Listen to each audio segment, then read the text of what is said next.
Hoje, 31 de outubro, e você deve saber o que se comemora hoje. Hoje se comemora o Dia da Reforma Protestante. Há 508 anos atrás, o jovem monge chamado Martinho Lutero afixou nas portas da Catedral de Wittenberg, na Alemanha, as suas 95 teses. Ele não sabia que aquele gesto tão simples, mas profundamente convicto, iria mudar a história da igreja e mudar a história do mundo.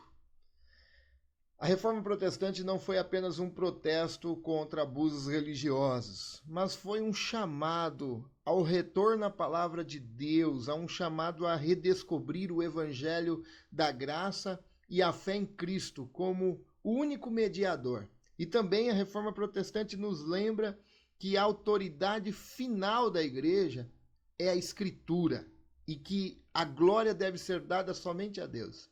E foi sobre esses 5 pilares que a Reforma Protestante aconteceu. Somente a Escritura, somente a graça, somente a fé, somente Cristo e somente glória a Deus. Mas será que hoje nós precisamos de uma nova reforma? Será que há uma necessidade de passar por uma nova reforma?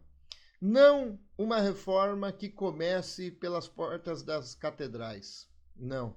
Mas nós precisamos de uma nova reforma que comece pelo coração, pela comunidade local, pela igreja local.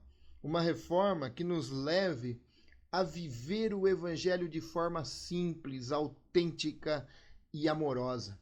Porque há uma tentação moderna, eu diria, uma tentação de confiarmos nas aparências, nas estruturas, nas performances, e esquecer daquilo que é essencial. Cristo no centro, a graça no coração e o amor nas relações. Nós precisamos de uma reforma para que nós nos tornemos mais acolhedores, menos preocupados com o poder, mas mais preocupados com o servir. Menos centrado em nós mesmos, mas mais comprometidos com o reino de Deus. A reforma, ela começou com aquele jovem monge com uma convicção, mas ela continua agindo em transformação. Hoje, mais do que lembrar o que aquele jovem chamado Martinho Lutero fez, nós precisamos viver o que ele redescobriu. E que Deus ainda reforma o seu povo, moldando a igreja à semelhança de seu Filho chamado Jesus Cristo. Que o Espírito Santo continue reformando a mim, reformando a você, reformando a igreja de Cristo, para a glória dele somente. Dia 31, dia da Reforma Protestante.